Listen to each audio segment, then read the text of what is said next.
untuk international pengiktirafan. Di sini di mana kami kerjasama dengan TGCC.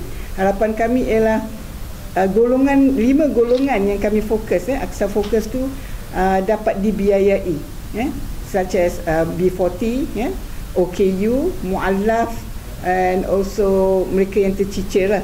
Itu ada, patutnya term dia lebih, ada term yang lebih elok lah, tercicir tu. So basically ialah kita memang mengharapkan sangat pihak-pihak tertentu yang prihatin untuk membiaya. Selain daripada yayasan kan, kami harap yayasan lain juga dapat membantu supaya bayangkan nak budak tahfiz, pelajar tahfiz yang tidak ada SPM, tetapi kalau dia dah bekerja dan dia memang ada peluang, ada ruang untuk mendapat pengiktirafan di luar negara dan bekerja di sana, insya-Allah. Tak ada. Jadi gini, dia ada lagi. Kita buka kepada semua, tapi kami ada focus group. Contoh kami ada 5 tadi kan. Tapi yang kami fokus untuk 2025 ni ialah tahfiz dan juga mu'allaf. 2. Mu'allaf.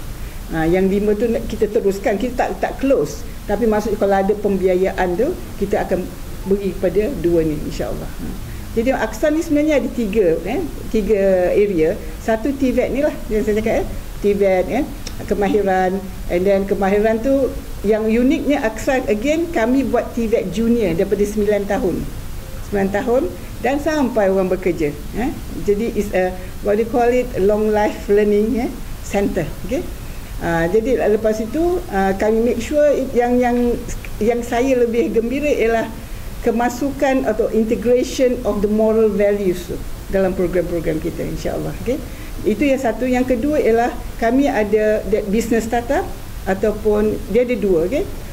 Graduan Aqsa ni dia beri peluang untuk buat permulaan perniagaan business startup or expansion of dia punya current businesses dia. So itu kami bekerjasama pula dengan Falih Ventures untuk membangunkan satu platform online, jualan online called Aqsa Mall. Jadi graduan atau alumni kami boleh menjual di situ, boleh start up. Rasa RM30, RM50 to start up kan program dia. Saya rasa yang sekarang ni berjaya nampak 2 produk. Satu ialah produk Tiga, nama dia Tiga. Satu lagi ialah Cibu Express. Okey. Dari segi vendor dia rasa dalam berapa sekarang? 20 ada? Lebih dah, lebih. Ini kita punya ketua bahagian Aqsa Mall. So maksud Aqsa Mall ni mau fokus kepada what kind of product? Actually dia product and services.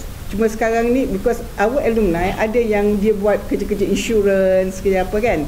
Tapi sekarang ni for this year and saya rasa memang kami fokus kepada products. Food, banyaknya food. Saya nampak health, health pun ada, health products. So kebanyakan produk-produk tu ada pengiktiraf sijil halal ke apa macam mana? Ya, kita memang make sure lah produk ni memang ada semua. InsyaAllah.